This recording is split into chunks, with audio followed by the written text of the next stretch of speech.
Hello everyone, welcome to शिक्षा shorts. आज की क्लास में हम क्लास 6 ज्योग्राफी से चैप्टर 6 कंप्लीट करेंगे। इसके पहले के 5 चैप्टर हम पहले ही कंप्लीट कर चुके हैं। आप जाके प्लेलिस्ट चेक कर सकते हो और जितनी भी प्लेलिस्ट है बाकी आप उनको भी विजिट कर सकते हो। तो करते हैं शुरू। आज का चैप्टर है major landforms of the earth.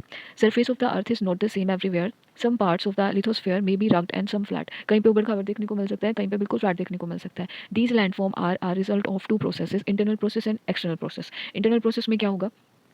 The internal process lead to the upliftment and sinking of the earth surface at several places. काफ़ी जगह पे या तो अपलिफ्ट कर रहा होगा या सिंक कर रहा होगा, धस रहा होगा या ऊपर की तरफ उठ रहा होगा।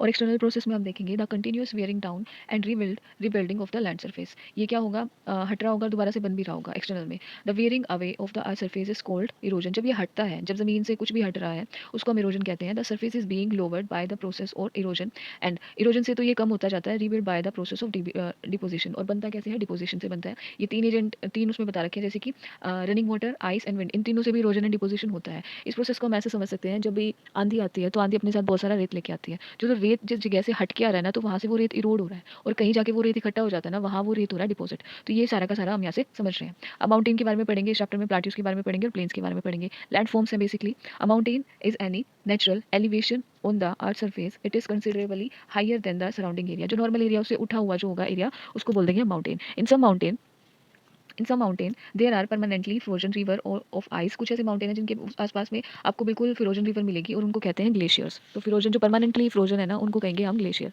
अब आगे देख लेते हैं हम। माउंटेन में be arrange in a line known as ranges. एक लाइन में अरेंज होंगे माउंटेन, उनको हम रेंज कह देते हैं। आगे देखेंगे टाइप ऑफ माउंटेन्स। अब इनको पढ़ने से पहले हम कुछ चीज़ें जान लेते हैं। जैसे कि ये माउंटेन है, ये ट्रैंगुलर शेप के जैसा दिखाई देता है। इसका जो बिल्कुल पीक होता है ना, इसको समिट बोलते हैं। ये हाईएस्ट पॉइंट है इसका और ये नीचे का इसका बेस है और ये इसकी हाइट को दिखाता है। और माउंटेन पे आपको बिल्कुल जेंटल स्लोप मिल जाएगा, मतलब इजीली आप चढ़ सकते हो उस पे। और बिल्कुल स्टीप स्लोप मिलेगा, बिल्कुल ऐसे खड़ा हुआ स्लोप मिलेगा जहाँ पे चढ़ नहीं सकते, बिल्कुल ऐसी तीखी जो है लाइन देखने को मिलेगी। अब देख लेते हैं type of mountains, types of mountain, fold mountains, block mountains and volcanic mountains. अब मोना किया जो हवाई में है, in Pacific Ocean is an under sea mountain. खाली जमीन पे नहीं, अंडर सी भी दिखाई देंगे। ये पैसिफिक ओशन में है, higher than the Mount Everest. हमने देखा था पिछले चैप्टर में माउंट एवरेस्ट की हाइट की थी और इसकी हाइट है इतनी 10,205। आगे देखेंगे फोर माउंटेन। इसी के अंदर जो माउंटेन है, दो कैटेगरी है, young mountain and old old mountain.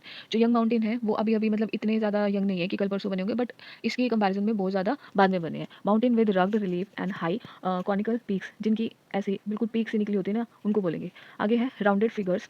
इसमें है ये जो दे रखे हैं, इसमें हम तीन पढ़ेंगे। इसमें होगा ये एप्पलेशियंस जो है वो नॉर्थ अमेरिका में है, यूराल माउंटेन्स आपको रशिया में देखने मिलेंगे और अरावली रेंज तो हमारे भारत में है ही, जो सबसे ज़्यादा ये ओल्ड फोल्ड में काउंट होती है।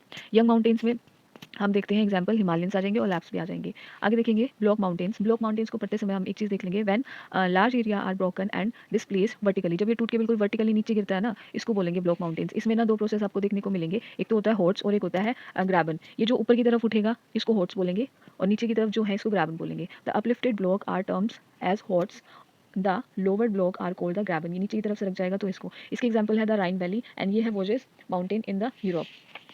अब देखते हैं हम third one, volcanic mountains. They are form due to volcanic activities. इसमें एग्जाम्पल है माउंट किलिमंजारो इन अफ्रीका और माउंट फ्यूजियामा जो कि है जापान में है। Mountains are store house of water, flora and fauna. Flora कहते हैं फ्लावर्स, जितने भी हैं पेड़ पौधे उनको बोलेंगे। फोना एनिमल लाइफ को बोलेंगे। आगे है प्लेट्यू। प्लेट्यू क्या होते हैं? फ्लैट टॉप टेबल लैंड होते हैं, जैसे कि कोई ऐसे सरफेस है उससे उठा हुआ जो लैंड है, इसकी आपको पीक देखने को नहीं मिलेगी। ऐसे जो पीछे दिखाया था एक चोटी सी बन जाती है, वैसे नहीं देखने को मिलेगी। इसकी स्टीप सोइल भी हो सकती है, जेंटल स्लोप भी हो सकता है, बिल्कुल स्टीप भी हो सकती है। तो ये क्या है? ऊपर से ऐसे ना जाके ये बिल्कुल ऊपर से ऐसे फ्लैट सरफेस दे देगा इसके ऊपर, तो इन्हीं को प्लेट्यू कहते हैं। अब प्लेट्यू में देखेंगे, plateau is an elevated flat land. उठा हुआ एक फ्लैट लैंड है। अब प्लेट्यू मे हैव वन और more side with steep slopes. वही बताया है कि ऐसे भी हो सकती है, ऐसा भी हो सकता है कि एक तरफ तो ऐसी है और एक तरफ ऐसी है, तो ये भी प्लेट्यू माना जाएगा। The height of a plateau often vary from few 100 meters to several thousand meters, इतना वेरी करता है। ओल्डेस्ट प्लेट्यू देखेंगे तो डेक्कन प्लेट्यू है जो कि हमारे इंडिया में है। उसके बाद हम देखेंगे ईस्ट अफ्रीकन प्लेट्यू जो कि तीन जगह जो है ये फैला हुआ है, केन्या में, तंजानिया में और युगांडा में। और फिर है वेस्टर्न प्लेट्यू ऑफ ऑस्ट्रेलिया। उसके बाद जो तिब्बत का प्लेट्यू है, highest plateau in the world, ये कितना जा रहा है? 4000 से लेके 6000 मीटर्स तक जा रहा है। यूजफुल क्यों होते हैं plateau? They are rich in mineral deposit. जैसे कि अफ्रीकन प्लेट्यू जो है वहाँ पे माइंस देखने को मिलते हैं, उनमें मिलता है गोल्ड, डायमंड माइनिंग होती है। ये छोटा नागपुर प्लेट्यू जो है इंडिया में, वहाँ पे आयरन, कोल, मैग्नीशियम।